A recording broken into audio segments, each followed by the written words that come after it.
Welcome to Better Together with your hosts, EmmaLee Italia and Jennifer Morrow. When we all work together, we are stronger and can accomplish more for the kingdom of God. And now, here are the hosts of Better Together, EmmaLee Italia and Jennifer Morrow. Good morning, everybody. Welcome back to Better Together. I'm Jen Morrow. I'm EmmaLee Italia. How are you, Jen? I'm good. It's December. We haven't seen each other since before Thanksgiving. I know. What happened? Time warp. You got that right. How was Thanksgiving? It went fast. Like I was remarking to my in-laws as we were leaving, like, you do all this preparation and it feels like it takes so long. And then before you know it, you're saying goodbye to everybody. Yeah. So, I mean, it was lovely. It's always lovely to see everyone. How about you? Did you do anything different? I went to Texas to see my family, which has been a while, actually. We flew down actually on Wednesday before Thanksgiving, the day before. How was that? So I've never traveled on like any major holiday like that. So we took the first flight out, left at 6 a.m. and it was a dream. No, You're we parked at the parking lot. I thought you were going to say it took like 3 hours extra. And not at all. We zoo. walked in. We had like an hour ahead of time because there was nobody in line. We walked. Wow. I got my steps in that morning. We walked. We walked to the airport and got on the plane, and it was perfect. Now, when we landed in Texas, however, by now it's like 9:30. So then I'm sure it was. Yeah. So if you ever have to fly on a day before a holiday, I would say get the first flight out. Yeah. So, that's good to know. I was shocked. So I got to see my mom, my brother, some cousins and aunts, and my niece, and so it was a good time. Oh, sounds like a good crowd. Yeah. Do you guys do the traditional turkey, or do you try something different? I don't know if like Texas food, you do a like Tex-Mex spin on it. No, we're pure turkey people, but then we have like all the sides that are like, of course, everybody has sweet potatoes with marshmallows probably, but we have like, I don't know, all kinds of crazy things like stuffing with sausage and, you know what? I just can't think right now. I'm trying to think what might be different. It's fun to hear how people do a little bit different. I'm a foodie, so I like seeing the different traditions, and like we never had macaroni and cheese as a side, but that's kind of become a thing over the years, like the traditional baked. My son is not a huge Thanksgiving food fan of the traditional stuff, but he really likes the macaroni and cheese, so that's become his little fallback. Do you do scalloped potatoes? We do scalloped potatoes. My mom always did. Okay. She didn't do scallop to that. That was more like a Easter with the ham thing, I think. Okay. I think it was my grandfather used to do the mashed potatoes all the time, and that has been passed on to me. And every year I'm kind of like, you sure don't want me to do something else? And anybody else want to do the potatoes? Like, no, you got this. So. It's like once something is set in stone, too. That's your job. Like that's what you do. Like my mom for Easter, I may have said this already. She makes this bunny cake. And which is, it's basically, box cake shaped in a thing of a bunny. She covers it all in white icing and coconut. But when my cousins come back to visit, and they're like in their 30s, if the bunny cake isn't there will be words. Like they're like, Aunt Carol, where's the bunny cake? And my mom's like, I thought we didn't have to do that anymore. You're adults. They're like, no, you got to do that. So that is so fun. We've all learned that certain. Like my aunt, she makes this thing for Thanksgiving. It's always like strawberries and Jell-O, and on the bottom is like cream cheese and pretzels. Oh wow! Yeah, it's that's really different. good. Yeah, so that always has to show up, and so anyway, it was a good trip. It was a good There's something comforting about knowing what to anticipate with those fun family food traditions, and I don't know, like there were some that I was glad to say goodbye to. As an adult, I was like, oh, okay, I don't never need to eat that again. But is it the green beans with those onion thingies on top? We never did that. What? But honestly, my brother-in-law used to work for the company that makes the onions, the crunchy onions. So for a while there, that was a big side staple because, this is like making the onions. So we got to... We make, I will say that one thing that I make still, and my mom makes it the best. So when I get home, I'm like, yay. I think I talked about this on Talking Catholic too, actually. It's green Jell-O. And then it has cream cheese and marshmallows in it, and then you kind of and pineapple. Is it like all stirred together? Or is it layered? No, it's all stirred together. Now my mom makes it with walnuts and celery, and I'm like, yeah, that's an abomination. No, so but when you take that to a party, it's basically just a green mold with marshmallows on top, and people are like, no. I'm That good. was a big deal in the 80s, I feel like. Yeah, and, like and even what's before that, like 70s, like the Jello ambrosia? mold. Yeah, But this wasn't we ambrosia. had but- like fluffy salad. My mom Yeah. called it. You know, it was like, well, it was because it like was that. like mixed. I forget. Like it made it fluffy somehow. It was like a Jello base, and my mom's gonna be like, "How do you not remember what goes in there?" Some sort of fruit and walnuts, Yeah. and but it was kind of like an ambrosia. It's I so I good. don't know. It was love like it. you had to have some sort of pink or green fluffy thing. I bring it to if I'm ever invited to somewhere for Christmas, I bring it. And I will tell you, for the most part, people are like, "Oh, thanks," and then they do try it. Some people like it, some don't. I mean, the color alone, it is bright green. That Yeah, sucker that's is a little neon off-putting green. sometimes. But Like I don't think they make that in nature. yeah, definitely not. But it's Oh, kind of wow. cool that we're talking about, Right. this, and because one of our topics today is hospitality, for the show. So this fits right in that we're talking about It Thanksgiving. does. Well, once I get started on food, it's hard to shut me up. So. That's, like, a Everybody, big we part of did it. threaten Emily and I talking off air having a food show, especially since this is on YouTube, and then just like bringing all these dishes in. Right. I We don't. could have like the members only section, like it happens after the regular show. Subscription based. You could maybe you'll see me make the green seafoam salad. Ooh, Yeah. I like that. Like the actual demo. Yeah, that could be a special. Okay. I'm sure Emily's is much better than mine since you are a professional chef. Ish. Yeah. A little side gig. Oh So my talking goodness. about, I mean, you are a cook. You are an amazing cook and amazing baker. And this is like your season, no? Like, or does this like stress Traditionally, you out? Or do you well, like doing it? traditionally it is. Like I felt like I got to do all the things because mom growing up was all, got to make all the cookies with all the crazy, wonderful decoration. She still does. It's just that we're not usually around to eat it. So she's doing it for like the church bake sale. Yeah. And, like she'll send me pictures of everything she's decorated. I'm like, Mm. wow, yeah, I haven't baked a cookie yet. I'm managing to get dinner on the table. So that's my goal during December. I have just like, I'm trying to stay away from more of the baked stuff. Just, watching I don't want to have to buy all new clothes and, Good point. So, Good point. but yeah, like she made peanut brittle all the time growing up. So I've got her classic recipe and I was Aw. gifting that for many years. But just, that, I don't know. I feel like food equals love in a lot of ways. And that's kind of so that's probably why I started the little personal chef side hustle that I do, where I'll go to people's homes and cook for them and make their meals for the week. So usually between 3 and 5 recipes for the family. And yeah, it's an adventure. And it's nice to get the feedback, even the critique so that okay, yeah, I got to tweak this a little bit to make it a little bit more palatable this way or adjust the seasonings because everybody's got different tastes and preferences, but It's like, fun. it's your love language, I think. No? Oh yeah, Like, yeah. Yeah, cooking Like, and things. you don't feel well. What can I make for you? What can I bring by? Can I bring you a covered dish? Yeah. So Oh my gosh, you fed us when I was working at the Monitor. I mean, deadline week meant quiches from EmmaLee Italia. well, there was like a vicarious intention there because I was like, I need to eat. I need to, and if I'm gonna eat, I'm gonna bring food for everybody else because I want everybody else to eat too. We all gotta be fueled. Absolutely. I do miss that, actually. I should order something on my deadline days. Every Wednesday morning, can you deliver to the Diocese of Camden? A special delivery. But, Oh, man. like I said, we're talking about hospitality, but, you going into people's homes to cook for them, I'm sure that also it's beyond food. Like, I'm thinking there's dialogue that starts to happen in conversation. So it's company too, no? Yeah, I mean, you are in someone's personal space. The kitchen is the heart of the home, so you do have an Mhm. opportunity there to. I mean, that's very personal to cook for someone. Yeah. That's something they're going to be taking in. It's nourishment.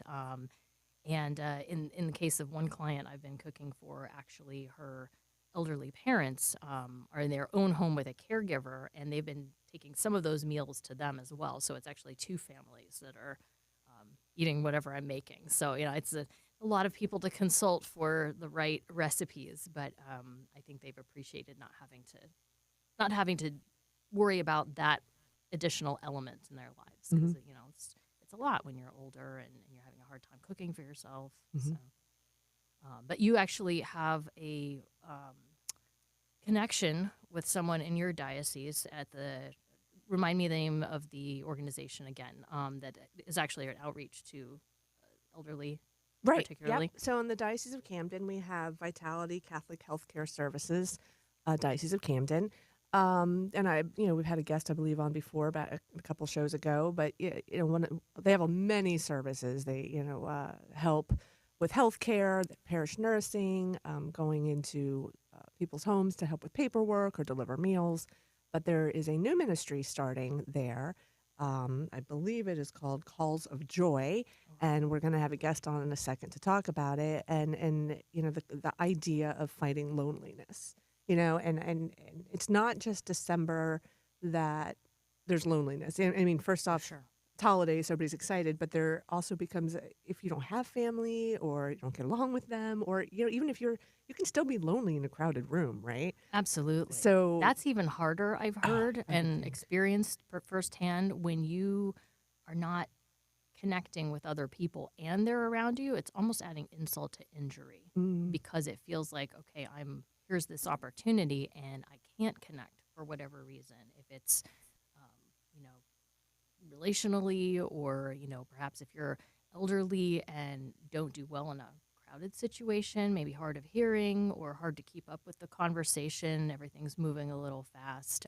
So it can, or, even just being out and about this time of year shopping and you see all these people who are so happy and you kind of make up stories in your head Yep. about how, their life must be just so wonderful. And here I don't have anyone to share the holiday with. right. And Absolutely. Yeah, so we're going to give her a call in a second here, and she's going to jump on. She's going to talk about this program called Calls of Joy, which is volunteers reaching out and calling people who might not be able to leave their homes and stuff. But then we're going to go a little further than that, jump into some other populations that, just let's not all forget to visit. And then we're going to talk a little bit about how not to maybe be so hard on ourselves. Like our houses don't have to look like a Hallmark holiday movie for hospitality to be successful. I'm angling for that commercial that just shows a house where the bomb went off, and there's just everything everywhere and people still having a wonderful time because that's reality. It's what right? it's about, too. They don't care if your house is clean. No, they're not inspecting the shelves like Right. the white glove. With the dust, the finger in the dust. All right, so we'll take a break and we'll be right back with our first guest. Bishop Robert Barron. Tolkien has reached out to, Nordic culture and literature and Icelandic sagas and all sorts of things. He learned a lot about the good, the true, and the beautiful from his study of pre-Christian cultures. He used narrative forms that were accessible to the culture. He adapted that to evangelical purposes. So that shows you that flexibility. It shows you a certain creativity in the evangelical art. He did not proselytize. Rather, he very delicately and indirectly and cleverly evangelized through the imagination, so that someone taking in these great stories of Tolkien or his friend C.S. Lewis, they're going to say, oh yeah, I get that. I recognize that pattern. So that finally when they hear the gospel, they'll say, yeah, I understand that. I learned that from The Lord of the Rings. I learned that pattern from the Narnia stories. That was the genius of those fellas. The leading Catholic voices are on EWTN Radio. Dr. Simon Greenleaf was a Harvard law professor. He wanted to debunk Christianity. He thought everything these people believe rests on their claim that Jesus rose from the dead, but that wouldn't even hold up in court. So he started writing about it, and he became a Christian. Why? He eventually concluded, what's going to put someone away in court? An eyewitness. What if you have a bunch of eyewitnesses? Jail. What if the eyewitnesses are all willing to die for what they saw? Case closed. That's what we have with the rising of Jesus from the dead. Not just people dying for a belief system. These people died for something way more than that. They died for something they saw. Big difference. St. Peter was crucified. He said, I'm not worthy to die like my Lord. Crucify me upside down. St. Bartholomew was skinned alive. It makes no sense to do that for a lie. The resurrection of Jesus, God conquering death, it's the best news in history. And the best part about it is, it's all real. This is Chris Stefanik from RealLifeCatholic.com on EWTN Radio. Hey, everybody, and welcome back to Better Together. I'm Jen Morrow, and with me, EmmaLee Italia. How are I you? almost just started talking and over that commercial, so that was Going to compliment your scarf. So for Oh, those thank you. people Yes, watching I'm all on, green and red today. I know you're very Christmassy. So, all right. So we're talking about hospitality, and we're going to introduce our first guest with us. She is from the Diocese of Camden, Christine Willard, and she is the manager of parish-based senior programs for Vitality Catholic Healthcare Services. Good morning, Christine. Good morning. It's a mouthful, Good morning. You got that right. especially in the morning. Right. The ironic thing is I did it perfectly right before the break, and then, of course, you were on. I'm like, oh, my goodness, and I just botched it. So good It took me morning. a long time to practice that myself. So EmmaLee and I we had just been talking about hospitality, and we're going to dive more into that. But first, we were talking about those who might be struggling or alone or loneliness or not even having to be alone, just maybe not be able to get to the house and stuff. And that brought up a new program we have in the Diocese of Camden. Can you tell us about it and what the name of it is? Oh, sure. Yeah, I'm happy to do that. It's called Calls of Joy, and it is really our way at Vitality Catholic Healthcare Services to just begin to address and support those that feel socially isolated, seniors especially, that feel socially isolated or are socially isolated and feel lonely, especially at this time of year, but throughout the whole year. And so it's a way for us to connect in a uplifting way for those who would like to receive a phone call once a week, and we're doing them on Mondays. So it's beginning your week with a joy-filled call, and to have social interaction, uplifting conversation, just to offer that social support to those in need. Christine, this is EmmaLee. I wondered what led to this inspiration to have a phone call ministry through the Vitality Catholic Healthcare Services. Was it something to do with the statistics that you recognize that this need existed? Yes, yeah, great question, EmmaLee. I think that it's mainly about the fact that, right, it's social isolation is a public health problem. And those we serve through Vitality are seniors, are the aging population. And so there's 1 in 4 people age 65 and over that are experiencing feelings of isolation, according to research. So, and as we hear this, everywhere, whether it's, of course, across all age levels, but with seniors in particular, they're especially vulnerable because they could be in poor health and and living independently in your own home, but also is wonderful for a lot of reasons, but it also can put them at risk too of just feeling lonely in regard to that. So knowing that and hearing so much about and having seen it even out and talking with members that attend our parish social day centers in the Camden Diocese, hearing how much those social interactions have changed their lives, helped us to kind of begin to think about what other ways can we offer support and help and a resource for seniors in South Jersey. It's interesting because I remember when we started first talking about this ministry and you were explaining it to the Office of Communications. It's easy to think, oh, okay, there's seniors at home who are lonely, but if we all just take a step back, we all have somebody in our own family that would fall into. I mean, that category falls into that. Maybe they're home and their children have moved away. Maybe I'm one of the children, and I don't call home as much as I need to or I should be. And I mean, it's kind of a wake-up call, would you say?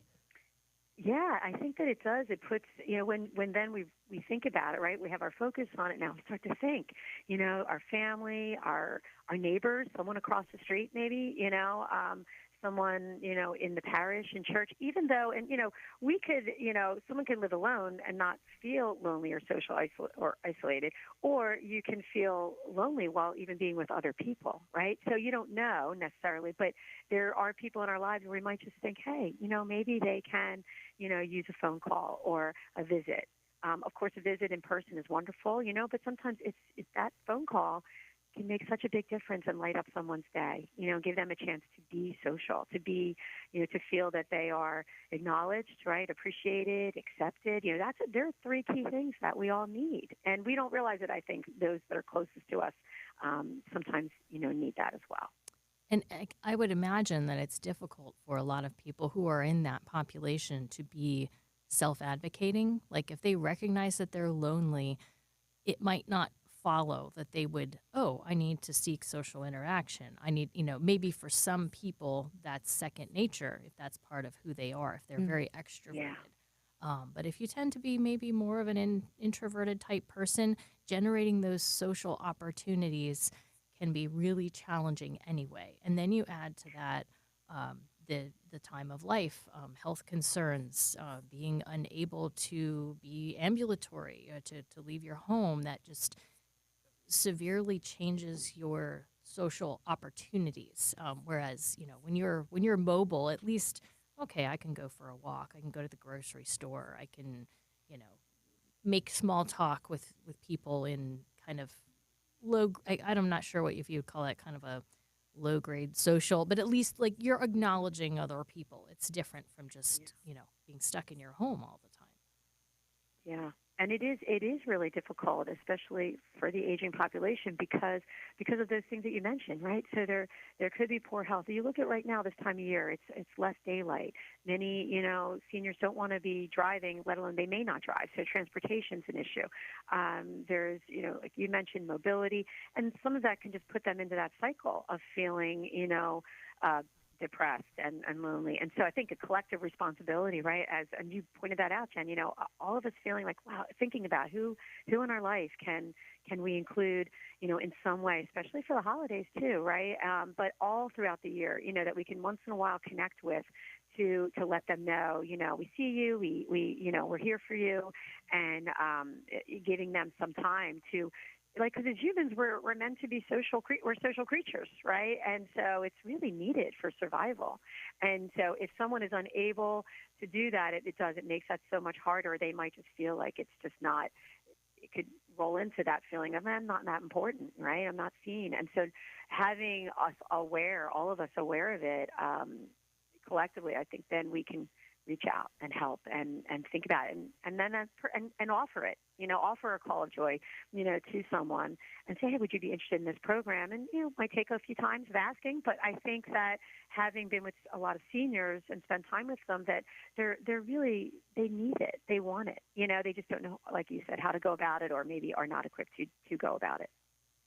You keep using the word not seen, and that no matter age, I think that resonates with everybody. Mm-hmm. Everybody wants to be seen. They want to be seen by a friend, by their partner, by their children, So that, I think that just, to me, that resonates very, very strongly. Yeah. I mean, some of the, I'm not going to lie, some of the best conversations I've had have been wrong numbers. Somebody will call me or I'll call somebody and I'm like, oh, I'm sorry. And then the next thing you know, it's 10 minutes later and we're still talking. I mean, I am a talker, so that might have something to do with it, but I'm serious. It's fun. It's kind of freeing. Right. It is. And, it's like if you, like even talking to someone in the grocery store, EmmaLee, you mentioned that, those interactions, those just recognizing something or complimenting someone, the helping someone to be seen is letting someone know that they matter, right? And I think that, like you said, at any age. And I think, though, with the senior population, as we've heard, too, it's, they can feel it, almost like that invisible sometimes, right? They are more homebound. They are, their families are transiented and we're moving all over the place. They're not able to connect in the same way. But I remember my mom, that was, after my dad had passed, would have this little schedule of sitting at home making phone calls to her friends or family. And that half-hour phone call, or she'd write a letter, old-fashioned, right? Sounds old-fashioned, but that is really what her social connections were while we were at work, And so she needed that, and there were the things she did while she was still at home. So, and I'm sure that gave her a sense of purpose too, like not only helping her social isolation or loneliness, but also feeling like I'm capable of helping someone else in that situation. And, we can both benefit. Yeah, and that it. purpose, to feel purpose. which again, if it's something they can, if a senior can get out, is able to get out of the house or they're home from their home and they have transportation and mobility and can join, something, a ministry at a parish. We have ministries where, there's a lot of seniors involved and they love attending that once a week, meeting or, even once a month because they feel they're belonging, a sense of belonging and purpose. That's, a wonderful way to do it. But for those that can't, that phone call, that conversation, and for them to ask questions and maybe answer questions from someone, and share their knowledge. They have so much life experience and stories to share. And we found that in the senior day centers and senior ministries throughout the diocese, they want to share. So with Calls of Joy, help to bring that about too. I was going to say, so is it volunteers that'll be reaching out to certain people on a list, or do you sign up? It'll be a volunteer volunteers that are going to reach out to after an individual registers. Very easy registration to call in to a line right here at Vitality, and it's a confidential phone call on a weekly basis, and really for a conversation, a light, uplifting conversation to share whatever an individual wants to share, and the caller and the person making the calls will, ask questions and learn, to learn about them, or in any way that we could be of help and support for someone who, could benefit from this. That's what these calls are about. I love that.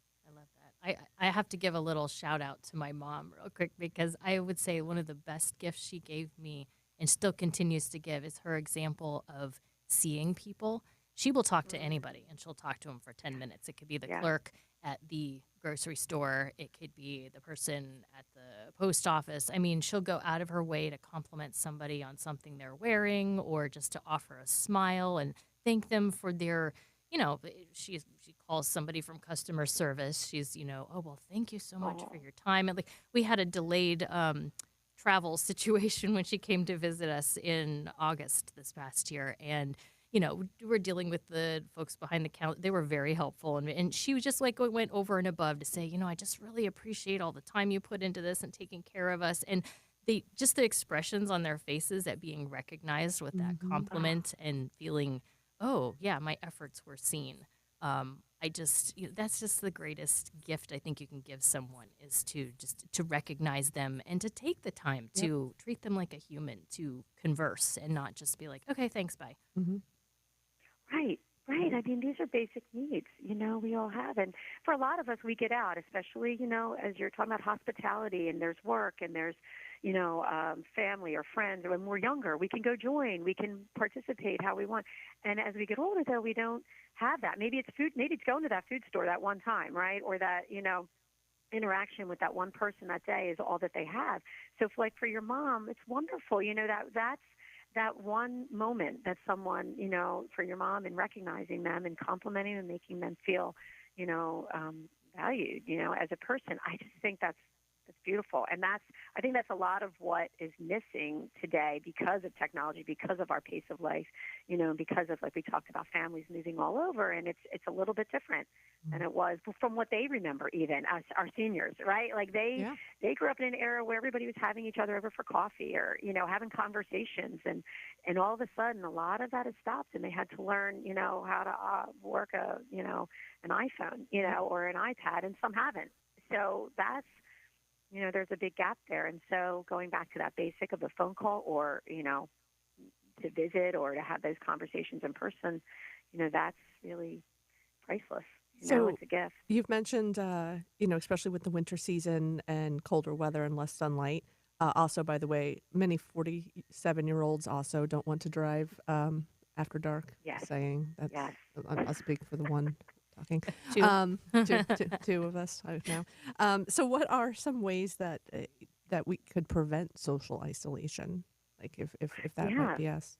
Yeah, that's a great question. And I think at the top of it, for anyone that really feels, or if they're going to the doctor and they can share their feelings about, if they are feeling any, emotional, physical, or, mental, strain or anything at all, to share that with your physician, your provider, because I think that's most important. And a lot of times, we do routine visits, but we don't think about really sharing those. And hopefully we're asked or they're asked at visits, but to do that. And I think, some of the ways to do it is you could schedule each time, just like making that conscious effort, I guess, to schedule time in your day to just, touch base with family and friends and neighbors, whether that be in person, that'd be great, or, to schedule something or to have that on your schedule. But it also could be through, a video, doing a FaceTime, or text or email or, over the phone. Any of those things help to build is a social connection. Mm-hmm. And then also nurturing, we talked about this, nurturing friendships, whether that be through, writing a letter or planning an outing. Even the planning itself is a helpful, is exciting. It helps to, raise our happy, hormones. And and sharing a meal together and making that plan. If there's a faith-based organization or a parish, right, to spiritually, engage with others is another way. And like I mentioned, ministries, and a lot of ministries too have outreach ministries, whether it be Stephen Ministry or we have one in the Camden Diocese and one of the parishes, Share the Care. But there are ministries in the parishes too that have outreach, especially for seniors, to visit with them and to be with them. But we also, and then so there's some things, that they can do themselves, but also, we here at Vitality are available. One is the Calls of Joy program, and we have senior day centers, and there's parish senior ministries in the diocese, and we have care coordinators within Vitality that help with one-on-one health advocacy and help someone. They can also help with some social, identify some ways for them to find some ways to be social. So Vitality is all about supporting this as well, and of calling, I'll be happy to answer, help anyone and direct anyone as well.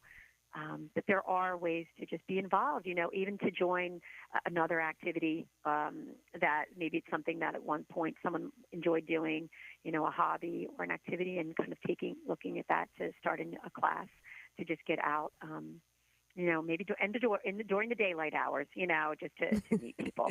That's right. Walking with others, I know there's a lot of walking groups. That's another thing in different communities. So there's some ways if that's, to kind of think about. All right. Well, thank you so much, Christine. We appreciate it. If anybody's interested of being on that list, is there a website that somebody can go to or a phone number? Sure. They can go to vitality.camdendiocese.org and / Calls of Joy program. So we have a web page for it, and we're happy to connect you right away. Great. Well, thank you so much for joining us, and we wish you a Merry Christmas. Thank you, Christine. Merry Christmas to you both. Thank you, EmmaLee and Jen, for having me. Appreciate that. Thank you. A lot of good ideas right there. Wow. And, Christine is so right. Like, so many of our parishes across all of the diocese have senior ministries, walking clubs. Right. I do like that she said that when getting out and everything creates happy hormones. I would like to create a ministry called Happy Hormones. I love it. Oh my gosh. Can we start now? I agree. I wrote it down because it was so adorable. Oh, that's the best. I love it. Well, you'll notice like a lot of parishes will have, thriving ministries that happen in the evening and in the daytime. So that depending upon, they're serving different groups, obviously. Yeah. So folks who still have full-time work during the workday might not be able to go in the middle of the day, but it's important to have those for people who are, in that season of life when maybe they're retired or they're no longer working full-time, and they need that sense of purpose and social connection, and, to have that tied to your parish, your faith is just, an added bonus. Something we started at our parish recently is Wednesdays with Walt. So our former pastor, Monsignor Walter Nolan, he's been recovering from knee surgery, but he's also spending a lot more time at our parish anyway. And one thing they started was after morning mass, he has just like a nice little conversation group that meets on Wednesdays, and it's starting that up again. So I'm like, oh gosh, I can't wait. I want to do that. I love that. It's adorable. And he's a great conversationalist. He has so many great stories. So yeah, I'm a little envious. So we've been talking a lot about reaching out to other people, and want to switch a little bit. So to those who might be welcoming people into their homes, we're all called to love our neighbor and be hospitable. And I know, sometimes a lot of pressure can go into that as well. You Self-imposed. self-imposed. You always feel like your house has to be perfect. I have to make the best meal. And it just kind of got me thinking, because I also put a lot of pressure on myself when I decide to host, because I'm like, oh, you know what? I'm gonna throw a party. And then like immediately after everybody's accepted, I'm like, that was a terrible idea. I'm freaking out. But, like when you think about it, like look at the homes that you went to, that were the most hospitable. Like what were some of the characteristics that stood out? I can think of one family that hosted an annual Christmas party when I was growing up. And, I think they might have been part of my parents' Bible study, and they just invited the whole Bible study group, all the extended family and friends. I don't really remember anything about their accommodations. I just remember a house that was just filled to the brim with happy families and kids, and they always had an activity for the kids, and they had, visiting for the adults, and then we'd all get together in the living room and sing carols together. Oh my gosh. I mean, that's what I remember. I have no idea what their house looked like, but that was what, and I'm sure nobody else really remembers either. They just remember the company, the experience. And, it could have been outside in a barn, and we would have been just like, yeah, this was great. Yeah. I think that's such a good reminder that, I guess I'm sure, I don't know, and maybe it's just me, like when I'm hosting a party, all I'm thinking in my mind is those perfect Hallmark Christmas movies with like Of course. the perfect china out and then matching napkins and da-da-da-da-da. And that causes a lot of stress. And I'm like, oh, I'm going to put all the food on the table and make it look pretty and stuff. But like you, those are not the parties that I remember, or not even just a party, just getting together for Christmas dinner. Those are not what I remember a year later or 2 years later. I don't remember drinking wine out of Waterford Crystal. I remember how somebody made me feel, or the jokes that we had, or the laughter, or opening up the coat closet and realizing they clean like I do. Shove everything in the closet so nobody can see it. That's what I remember. Right. And so many different memories as a kid were surrounded by just laughter and music and, the stories, and how can we get our parents to keep talking so we can play longer, like it's like true. They don't really mean we're leaving. They're just, they've got another 20 minutes in them. Yes, definitely. Let's go hide. But that's the memory making atmosphere, I think. And that doesn't mean you can't, I can't wait to cook something special. I'm all about like, let's try something fancy that I wouldn't do normally. Absolutely. But then we can self-impose that pressure to just, everything has to be just so, and it has to look picturesque when everybody walks in. Right. And, we can get to the point where we become Scrooge because we're so frustrated by all of those preparations and making it perfect, and this didn't go right. And, there's a Christmas movie, which is, it's not highly rated by the critics, but we love it. It's called Christmas with the Cranks. I don't know if you've ever seen it. Yes, I have. Where she's got to get the special ham because her daughter's coming home for Christmas, and, like everything that ensues, gets run over by a truck, it's like, but it has to be just so. Yeah. And it's very easy to fall into that trap. I call it the Martha problem, like Martha and Mary, because Martha's in the kitchen and preparing, and why isn't anybody helping me? And, you're leaving all this to me. And Mary's just like, but Jesus is here. Like, yeah. It's so true. So, like, our guests, our moment that we're celebrating is more important than the atmosphere that we're trying to create. Yeah.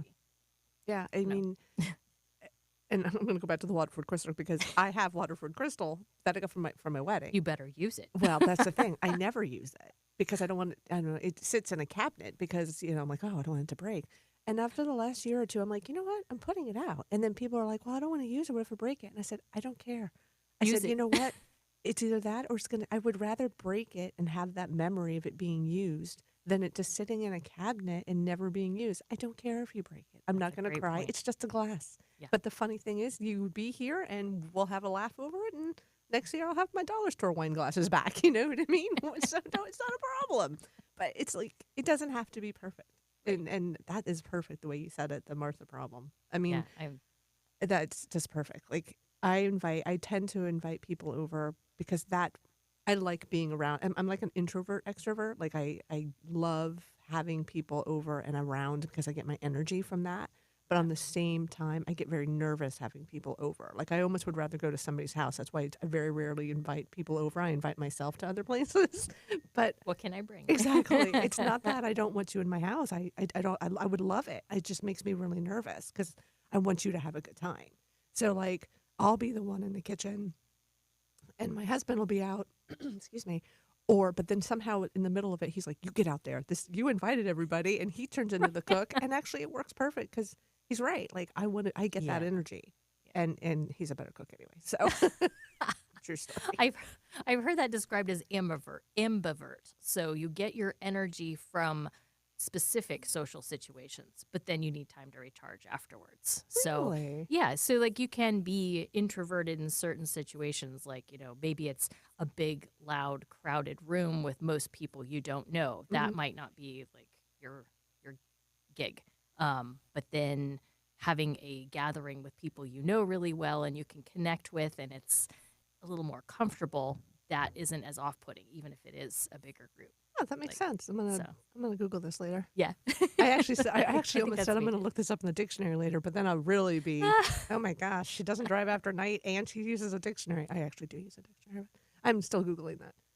Yeah, no, I totally get the driving after night now. After it gets dark now, it's too cold. It's getting tough. It's going home cold with and the it's dark. I want to stay home on the couch in my pajamas. But just thinking about Advent, I was saying this to my 8th graders the other day for religious ed. How can we prepare our hearts for Jesus? And we can get caught up in the externality of preparation. It has to be the decorations and the facade, right? Mhm. But then trying to think interiorly, that's more challenging. Trying to prepare our hearts and our homes to receive Jesus and to receive our loved ones and family and friends. Mhm. Just that's a whole other that's a whole other type of preparation. Especially when we might not be feeling it. And I Yeah. hate to say that. No, but- it's true, and I mean, things transpire in our lives that can make the holidays more challenging. It's like if you're going through something, maybe you have seasonal affective disorder or depression, maybe you've lost someone this year. Celebrating is going to feel unnatural Right. for a little while. In fact, in our most recent edition of the Monitor, our December edition, it just went out. We have a little. For all those on YouTube, hold on. You We're wanna going to hold it up again? right here. Product placement. I'm also been drinking a coffee the whole time. That's awesome. More product placement. EmmaLee's is more There you go. legit.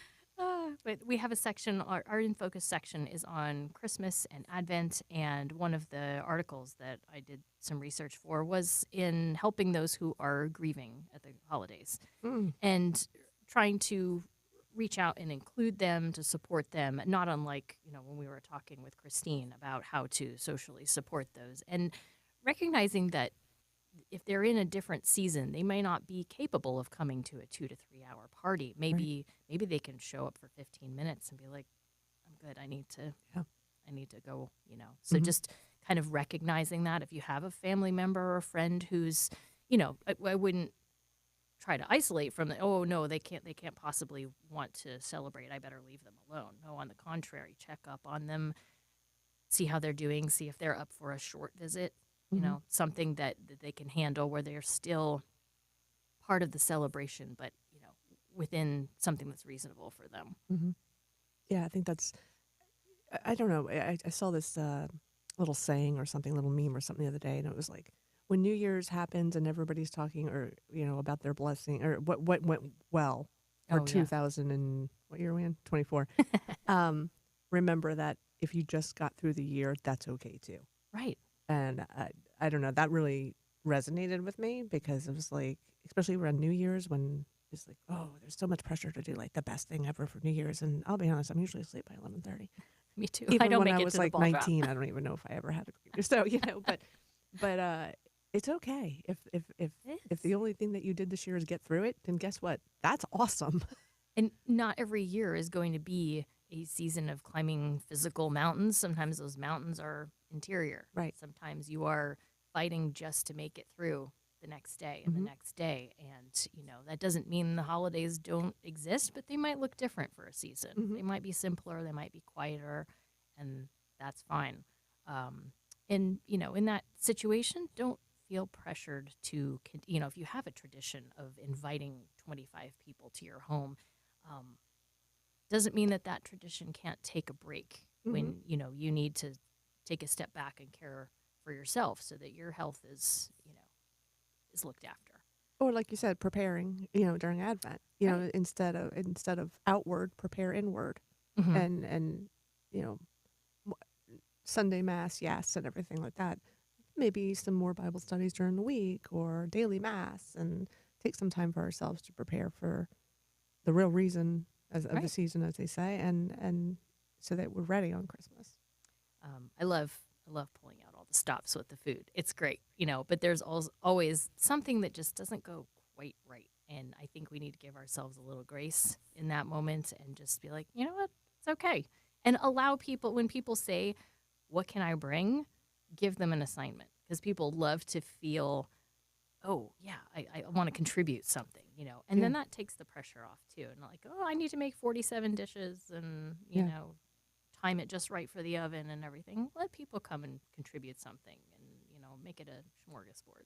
I like the word grace. We on the solemnity of the Immaculate Conception, Bishop Sullivan was in his homily used the words or the phrase intrusion of grace, allow for the intrusion of grace. And that really stuck with me, especially in this season when, like I said, we are preparing, but we can forget that because it's like, oh, I didn't get so-and-so's gift and I have to mail this before the deadline's up, or I have, like you said, like a whole bunch of different dishes to make. But and going back to what Christine said, but guess what? We didn't see somebody. You know what I mean? Like somebody who needed to be seen. Maybe it's us who needed to be seen. But if we can allow for intrusions of grace, I really loved that, because it's almost like, remember that. I know, I wrote it down. It was like it's an intrusion. It's a forced pause because we're noticing it. And it's so countercultural Right. now, like to pause and to Yes. actually take stock of what are we doing right now? Right. Like we're preparing for something, and it's not just a food festival. It's something much deeper than that, much more central to our being. So to make time and space for that, we do have to pause. We do have to take a step back from everything that's on the calendar and say, no, I need this time to just enter into things spiritually and review the Christmas story, review my relationship with Jesus. What does it mean that he's coming this year? Actually, one of our deacons gave a wonderful homily, I believe last Sunday, about how the first couple of weeks of Advent are focusing on Jesus coming at the end of time, that his reincarnation, I guess that's not really the right term, but like he's coming for all again. at coming again. And then the last 2 weeks are focused more on the Christmas celebration, the incarnation, Jesus coming as man to save us. And I just loved that contrast. And I thought, I'm going to make an effort to put off the more specific Christmas things in the house. Like, I put up some greenery and things, but I put up the manger and I just literally have the manger with no Jesus and no animals and no people. It's just bare. And then like after this Sunday, I think I'm going to start putting some of the animals in there because, they lived there before Jesus got there. And then like get closer to Christmas, then start filling in some of the figures. Oh, I like that. Just, that's my little mental, I need visible cues. Yeah. I was talking to somebody the other day, and they were telling me that they have a friend who they the way they set up the nativity is like they put the wise men like across the room, and then they get closer every day. I like that. That's the I thought best. that was. I could never do that That's because better I than have the elf on the cats. shelf. Oh yeah, that's a lot better. Yeah, the cats would not come off no matter where they are, so I couldn't do that. But I love that idea of like getting up, or like if you had kids, like young kids, and like having them move it a little closer. Oh my goodness. Isn't that adorable? Wow. I love that. I wish I would have thought of that. No, your idea it reminds me of that. Like, do something different. Right. Do It something doesn't have to different. be the same every year. Yes. But I'm trying to, now that I'm trying to impart more of the faith to religious ed students, I'm trying to think about, well, what am I doing that's different? How am I marking this season differently? And maybe it's taking time to decorate gradually instead of the day after Thanksgiving, everything everything has to go up, Right. and just, no, I mean, I don't want to get to the 24th, 25th of December and then just be Christmased out, the trees on the curb the next day. Right. We've still got the whole Christmas season to celebrate and to embrace. That always makes me sad when I see the Christmas Me tree too. on the curb. Me too. It's like, it's not quite Valentine's Day yet. I know. I do leave mine up quite a lot. But, going back to the intrusion of grace, I think one thing I'm going to try to be aware of at any Christmas party or Christmas dinner or not New Year's, Christmas Eve dinner that I'm at is, instead of feeling that I have to talk to everybody, just talk to one person at a time. What was Christine saying? Like, look somebody in the eye, or maybe you said it, like, don't, just pay attention eye to Right, eye. so that they don't feel seen. Right. Like Don't they're- have to look around at everybody. Right. And you're being absorbed in that. And one thing I noticed too, like now that people have the digital watches that are connected to the phones, I get a lot of this. And it's weird because to me, it signals still I'm running out of time when they could be checking for a text message or Right. something. Yeah. But I'm just immediately like, ooh, I'm intruding on this person's time. And I think if we can try to consciously, I'm not looking at texts, I'm not paying attention to any notification, turn the notifications off. Yeah. For a little while, and just be in the moment. Yeah. It was noticed that when I was in Texas, my coworkers were like, we didn't see you put anything on social media and you didn't respond to any of our goofy texts, because we always have. And I was like, yeah, you know what? I just kind of turned off. I was like, I decided just to turn off. And they were like, Yeah. well, it was nice not hearing from you. I'm like, thank you. No. No, but seriously, I did. I just like, you know what? I'm not going to lie. It was hard. I'm what is that, Pavlov's dog? Like something goes off and I'm like, I have to pick we've it up. got that. Yeah. So I was like, trained. it was really hard, but it was really nice. I'm happiest when I find that I haven't, like, I'll go sometimes a day without checking email, and then I have to throw away like 200 junk mails. But, it's worth it to just kind of, okay, I am not here right now. I'm here, and I'm going to stay in this, focused on this until I, whatever this commitment is, and oftentimes it's with another person, and you can't be efficient with relationships. You can be efficient with digital stuff, Right. but not when it comes to connections with other people in real time. So I think one of my better together Christmas resolutions is I'm going to make some Christmas cookies, no phone, put on some New Kids on the Block, Funky Christmas, and course. be in the moment. I think that's and that's what I think my plan is. And then I love it. and remember that our houses don't have to be perfect when it comes to hospitality. It's just about being there with other people. Right. Like, what is I forget which culture it is that celebrates where they go from house to house and they're singing carols and they're welcomed in with snacks and everything. Is that it? Oh, Is that like the Posada? maybe yeah, is that yeah. Las Posadas? Yeah, it could be. I don't know. I'm But I- terrible at that. I just love know. that idea, though. I love that Honestly. idea too. And you just have to be ready to welcome people however your Okay. house is. What time should I be over? Well, give me a few minutes to get home. And Well, everybody, it has been a great year, it has. and we thank you for tuning in again. And we hope that your Christmas season, Advent and Christmas season, is peaceful, welcoming. Be the Martha or the Mary, as you say, right, Em? A little Martha, a little more Mary. There you go. There you go. That's what I'm working on anyway. Yeah, and bust out that Waterford crystal. Who cares if it breaks? Absolutely. You got it. Oh, Merry Christmas. Merry Christmas, everybody.